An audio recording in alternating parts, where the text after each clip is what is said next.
Shalom Bapak Ibu yang diberkati Tuhan. Tinggal beberapa waktu lagi kita akan memasuki Minggu-Minggu Prapaskah. Minggu-Minggu Prapaskah akan diawali dengan perayaan Hari Raya Rabu Abu. Perayaan Hari Raya Rabu Abu mengingatkan kita akan keadaan dan kerapuhan kita di hadapan Allah.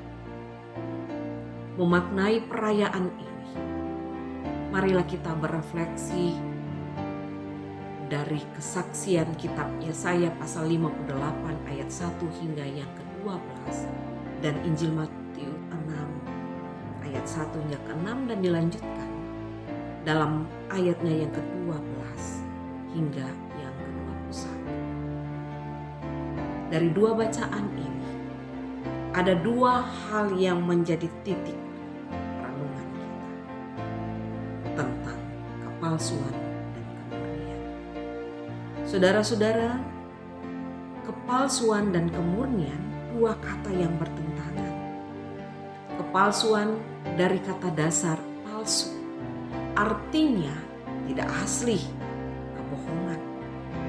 Kemurnian dari kata dasar murni, artinya keaslian, yang juga diartikan kesucian atau kebersihan. Dalam perjalanan keseharian kita, palsu dan murni sangat akrab. Pastilah murni yang disukai dan kita akan sangat menghindar dari kepalsuan. Bila manusia saja senang pada yang murni atau asli dan menolak yang palsu, apalagi Tuhan kita. Kepalsuan merupakan kekejian bagi Tuhan. Tuhan tidak pernah berbasa-basi atau memoles sesuatu supaya indah, karena itu kebohongan.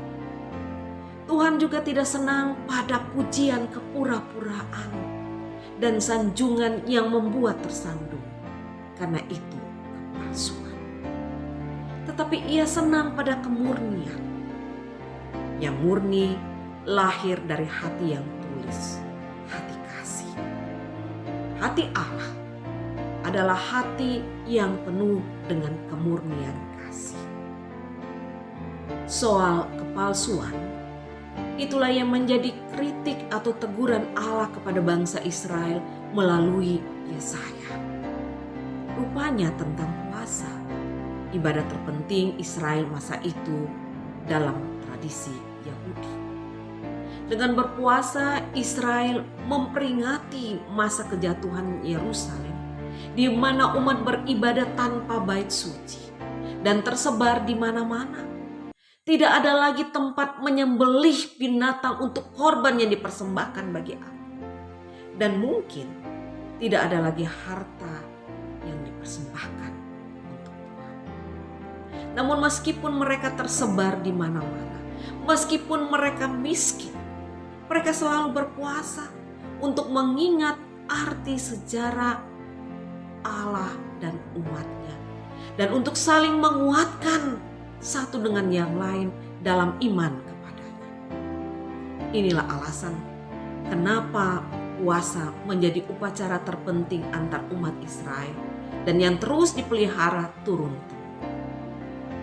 Saudara-saudara, dari perayaan yang terpenting itu, Yesaya mencatat bahwa ada kerinduan selalu dari Israel untuk mendalami firman Allah. Namun itu hanya tinggal kerinduan, tidak pernah dilakukan. Mereka suka mengenal jalan Allah, tapi hanya sampai pada suka, namun tidak mempraktekkan dalam keseharian mereka. Ini yang diungkapkan dalam ayat 2 dan 3. Mereka hanya ingin menarik perhatian Tuhan untuk memperoleh berkat Tuhan. Mereka melakukan ketetapan dan aturan agama dengan rajinnya, agar maksudnya Tuhan mengindahkan usaha mereka. Tuhan memuaskan apa yang mereka inginkan. Dan lebih ironis lagi, justru pada hari puasa terjadi kekerasan, terjadi penindasan terhadap kaum buruh, kaum lemah. Israel memakai kesempatan melimpahkan pekerjaan kepada mereka. Pasal 58 ayat 3b hingga 4 mengatakan, puasa hanya jadi sebuah tradisi di antara kaum Yahudi di masa itu, yang hanya sekedar mengenakan atribut lahirnya untuk menunjukkan kepada dunia bahwa mereka sedang berpuasa. Ayat 56 dari pasal 58. Yang dinampakkan dalam berpuasa hanyalah ritual yang mengundang agar orang-orang luar melihat kesalehan mereka. Padahal ini hanyalah kepalsuan. Nah, saudara-saudara, puasa dalam bahasa Ibrani Tsum 4 kali disebutkan dalam teks ini, memberi pesan penting bahwa dengan berpuasa mereka membangun ketaatan kepada Allah.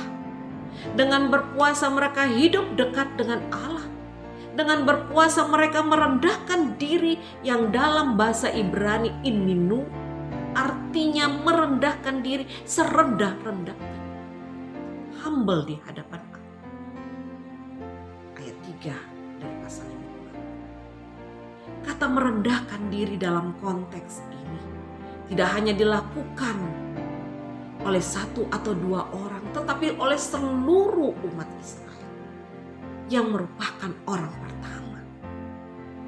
Saat melakukan puasa, mereka diingatkan bahwa dirinya sama sekali tidak bernilai di hadapan Allah, layaknya abu yang tidak penting, dan kain karung sebagai simbol hina dari perasaan kesedihan dan duka perkabungan akan menggugah ingatan untuk berlaku bersih dan suci kala berpuasa. Dan kuk penindasan kepada kaum lemah tidak akan ada di sekeliling mereka. Maka puasa akan memaknai, memiliki arti. Puasa adalah menghibur, memuaskan hati dan jiwa orang yang tertindas. Sikap keseharian menjadi nilai berharga daripada ritual-ritual ibadah yang terkadang menjadi sempit pemahamannya hanya karena sebatas berpuasa itu tidak makan dan tidak minum. Puasa adalah sebagai ekspresi kesalehan yang dilakukan di hadapan Allah sejalan dengan benar.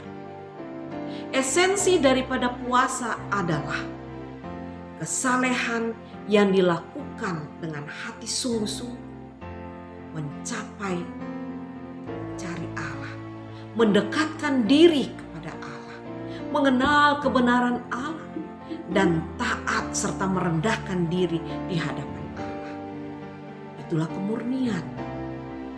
Saudara-saudaraku yang dikasihi Tuhan, Yesus dalam khotbahnya di bukit juga mengkritik praktik kehidupan para elit agama, yakni orang-orang Farisi dan para ahli Taurat, yang cenderung melakukan kewajiban agama tentang kebenaran sebagai pertunjukan yang dipamerkan.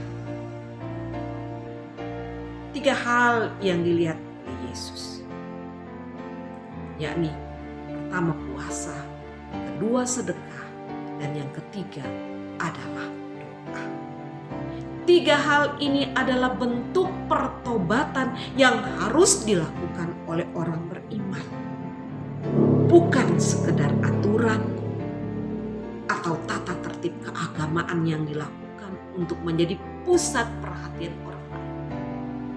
Dengan berpuasa, dengan bersedekah, dengan berdoa, sesungguhnya kita tengah membangun relasi, membangun hubungan dengan diri kita sendiri, dengan sesama kita, dan dengan Tuhan kita. Yesus mengajak menyatakan hubungan dengan Dia, dinikmati dalam jalinan hubungan dengan sesama kita. Bersedekah mengungkapkan dimensi sosial dari iman itu sendiri. Bersedekah atau pemberian yang lahir dari cinta kasih, dari kesadaran akan yang lain sebagai saudara dan bukan sebagai pertunjukan kekayaan kelimpahan. Hubungan yang kuat antara Allah dan sesama yang akan terurai, akan mengalami persentuhan dalam kehidupan keseharian terbangun dari doa yang kokoh.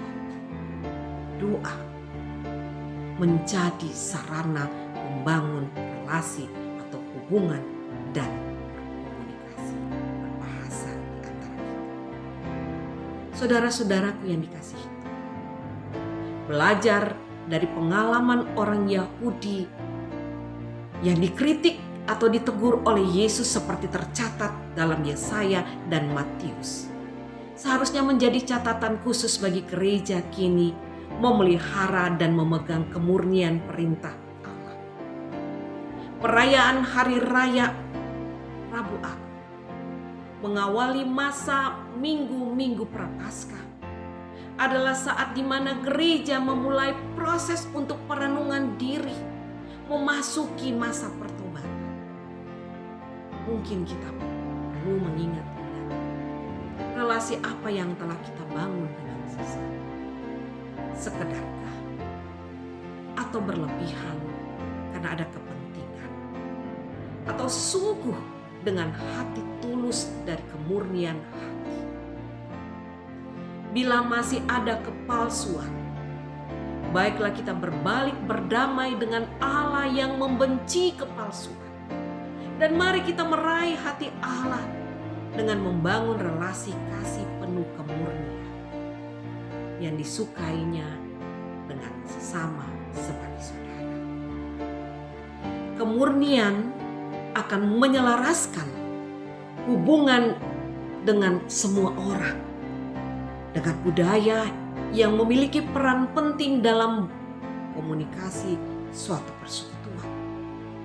Kemurnian Allah nyata dalam diri Yesus yang memberi kesetaraan kepada kita sebagai anaknya. Kemurnian mengantar hidup baku-baku sayang tanpa perbedaan, namun memberdayakan sebagai saudara.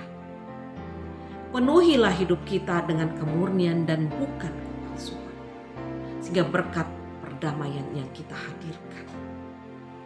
Selamat merenung memasuki minggu penghayatan sengsara Kristus yang membawa kehidupan bagi kita. Tuhan